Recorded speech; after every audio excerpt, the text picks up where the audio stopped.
10.000 studenti in più nell'ultimo decennio, una comunità che conta 40.000 universitari fuori sede, 100.000 giovani se si sommano universitari del Bo e studenti delle scuole superiori.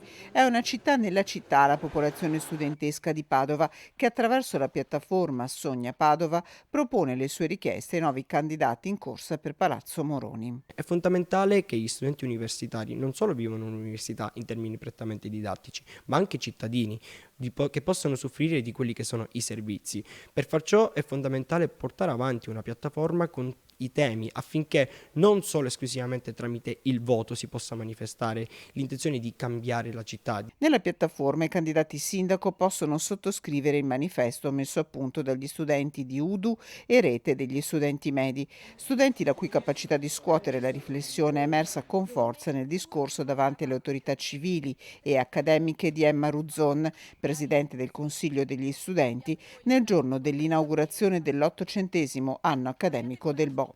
Temi fondamentali per gli studenti come l'emergenza abitativa. Una mancanza di offerta e quella poca offerta rimasta sulle case con prezzi alle stelle. Chiediamo quindi che ci sia una calmierazione dei prezzi, che non si lasci risolvere il problema al privato. Inoltre chiediamo una revisione dei canoni dei contratti di locazione affinché tutti gli studenti universitari possano usufruire del contratto per studenti universitari, così da poter marginare quello che è il mercato nero, quelli che sono i disagi e le truffe del mercato nero immobiliare. Parlano di disagio psicologico e di sostegno agli studenti, di mobilità sostenibile, ma non respingono al mittente temi scomodi come ad esempio la movida. In questi ultimi mesi si è molto criticato la Movida e l'aggregazione studentesca che si è raggruppata tutte in un unico quartiere come il quartiere del Portello, dove noi personalmente viviamo.